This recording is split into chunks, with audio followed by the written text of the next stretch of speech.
கர்த்தருடைய பரிசுத்த நாமத்துக்கு மகிமை உண்டாவதாக. கிறிஸ்துவுக்குள் பிரியமானவர்களே, இன்று உங்கள் வீட்டை நீங்கள் எப்படி பார்க்கிறீர்கள்? 4 சுவர்கள் மற்றும் கூரைகளான ஒரு கட்டிடமாகவோ அல்லது நாள் முழுவதும் வேலை செய்த களைப்பில் வந்து உறங்குவதற்கான ஒரு சாதாரணமான இடமாகவோ என்று அதை நினைக்கிறீர்களா?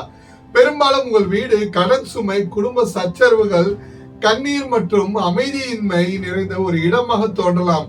ஆனால் இன்று தேவன் உங்களுக்காக வைத்திருக்கும் செய்தி என்னவென்று உங்களுக்கு தெரியுமா? உங்கள் வீடு சாதாரணமான இடம் அல்ல, இது தேவனுடைய வீடு. ஆமென், ஹல்லேலூயா. கிறிஸ்துவுக்குள் பிரியமானவர்களே, வாசிப்போம். ஆதியாகமம் 28ஆம் அதிகாரம் 17ஆம் வசனத்தின் 2ஆம் பகுதி. இது தேவனுடைய வீடே அல்லாமல் வேறல்ல, இது வானத்தின் வாசல் என்றான். ஆமென், ஹல்லேலூயா. தன் சகோதரனுக்கு பயந்து யாக்கோபு தனிமையில் ஒரு வனாந்திரத்தின் வழியாக ஓடிக்கொண்டிருந்தான். அது ஒரு பாலடைந்த அச்சமுட்டும் மற்றும் தனிமையான இடமாக இருந்தது. அங்கே அவன் ஒரு கல்லை தலையணையாக வைத்து உறங்கினான். ஆயினும் அந்த வனாந்திரத்தில் தேவனுடைய பிரசன்னம் அவனை தேடி வந்து உறக்கம் கலைந்து எழுந்தபோது பயந்திருந்த யாக்கோபு, இது தேவனுடைய வீடு, இது பரலோகத்தின் வாசல் என்று கூறினான். ஆமென்.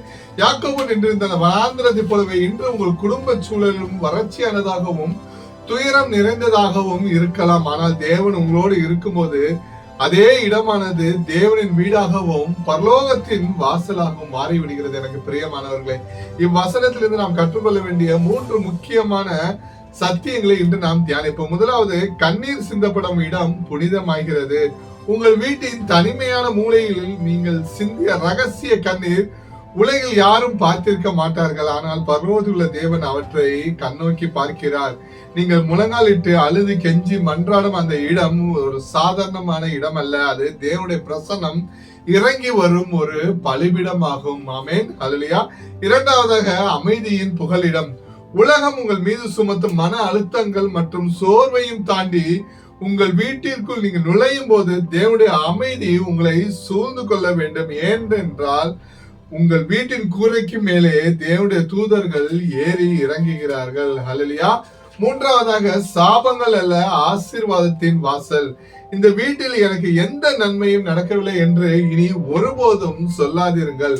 உங்கள் வார்த்தைகளால் உங்கள் வீட்டை ஆசீர்வதிங்கள். யாக்கோபு நின்ற அந்த வனாந்திரம் எவ்வாறு பெத்தேல் தேவனுடைய வீடு என்று மாற்றப்பட்டதோ அதே போல உங்கள் வீடும் ஆசீர்வாதத்தின் வாசலாக, பரலோகத்தின் வாசலாகவும் மாறும். ஆமென். கிறிஸ்துவுக்குள் பிரியமானவர்களே, இன்று உங்கள் வீட்டின் சூழ்நிலைகளை பார்த்து பேசுங்கள். என் வீடு சண்டையும் சச்சரவும் நிறைந்த இடம் அல்ல, இது தேவனுடைய சமாதானம் நிறைந்த வீடு. ஆமென். என் வீடு வறுமையின் இடம் அல்ல, இது தேவனுடைய ஆசீர்வாதம் தங்கும் வீடு. என் குடும்பம் உடைந்து போன குடும்பம் அல்ல, இது கர்த்தரால் கட்டப்பட்ட தேவனுடைய பரிசுத்த ஆலயம். ஆமென், ஹல்லேலூயா. நீங்கள் உங்கள் வீட்டை தேவனுக்கு பிரதிஷ்டை செய்யும் போது பரலோகத்தின் தூதர்கள் உங்கள் வீட்டை காவல் காப்பார்கள். பரலோகத்தின் ஆசீர்வாதத்தின் கதவுகள் உங்கள் குடும்பத்திற்கு முன்பாக திறக்கப்படும். எனக்கு பிரியமானவர்களை, ஜெபிப்போமா?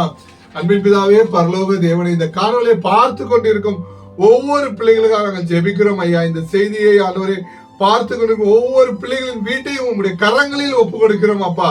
அவர்களின் குடும்பத்தில் உள்ள சண்டைகள், கண்ணீர்கள், வறுமைகள் இயேசுவின் நாமத்தினால் மாறட்டும் அப்பா.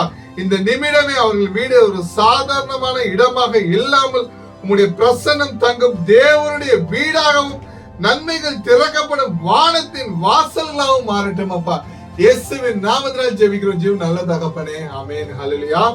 கிறிஸ்துவுக்குள் பிரியமானவர்களே, இந்த நற்செய்தி உங்களுக்கு ஆசீர்வாதமாக இருக்கும் என்று கர்த்தருக்குள் நான் விசுவாசிக்கிறேன். தினமும் தேவனுடைய வார்த்தையை கேட்டு உங்கள் ஆவிக்குரிய வாழ்க்கையில் வளர எங்களோடு இணைந்திருங்கள். ஆமென். லைக் பண்ணுங்க, மற்றவங்களுக்கு ஷேர் பண்ணுங்க. இது போன்ற தேவ நற்செய்தியை தொடர்ந்து பெற எங்கள் சேனல்களை மறக்காம சப்ஸ்கிரைப் செய்து கொள்ளுங்க. கர்த்தர் தாமே உங்களை ஆசீர்வதிப்பாராங்க. God bless you.